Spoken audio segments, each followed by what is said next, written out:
Ajian pembakar hutan di Palangka.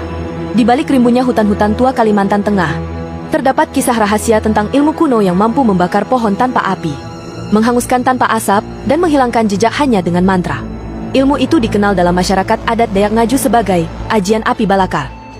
Ajian terlarang yang dipercaya hanya dimiliki oleh satu garis keturunan dukun tua, dan terakhir diketahui muncul di wilayah Palangkaraya di masa penjajahan dan konflik tanah leluhur.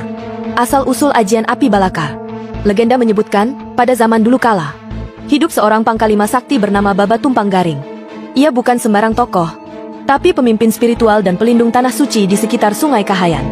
Ketika koloni asing mulai memasuki pedalaman dan membakar hutan untuk membuka jalan dan tambang, Baba Tumpang murka. Ia bersemedi di puncak Bukit Tangkiling selama 7 hari 7 malam, hingga mendapatkan wahyu dari leluhur roh api, dan menyerap ajian api balakar ke dalam tubuhnya. Dengan ajian itu, ia bersumpah, siapapun yang menyakiti tanah leluhurku akan merasakan panas yang tak tampak dan terbakar dari dalam.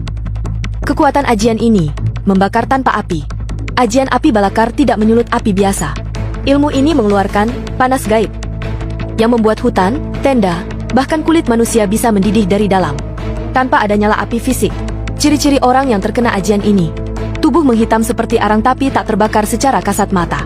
Tanah sekitar tidak hangus, hanya lembab dan beraroma damar. Mata korban membelalak terbuka, seolah melihat sosok gaib sebelum meninggal. Pertempuran melawan tentara penjajah. Pada tahun 1943, saat Jepang membangun markas militer di wilayah Rungan, mereka menggusur tanah suci yang digunakan untuk ritual adat Ngaju. Warga yang melawan ditangkap, banyak yang disiksa.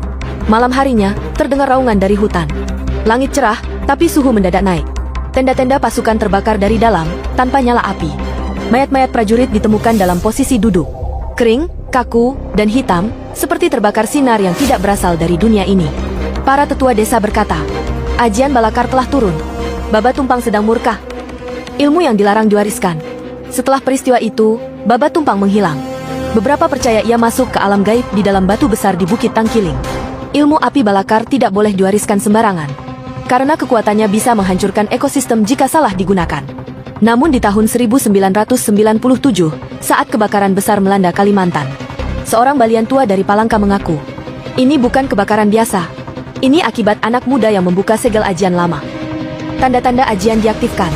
Bila ajian api balakar diaktifkan, warga adat percaya akan muncul tanda-tanda berikut. Aroma hangus damar dan gaharu tanpa sumber api.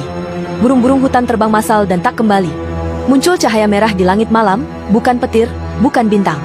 Sering terdengar mantra bergema di telinga orang sensitif, meski tak ada siapapun. Dan jika semua itu terjadi, lebih baik tinggalkan hutan, karena ajian sedang berjalan.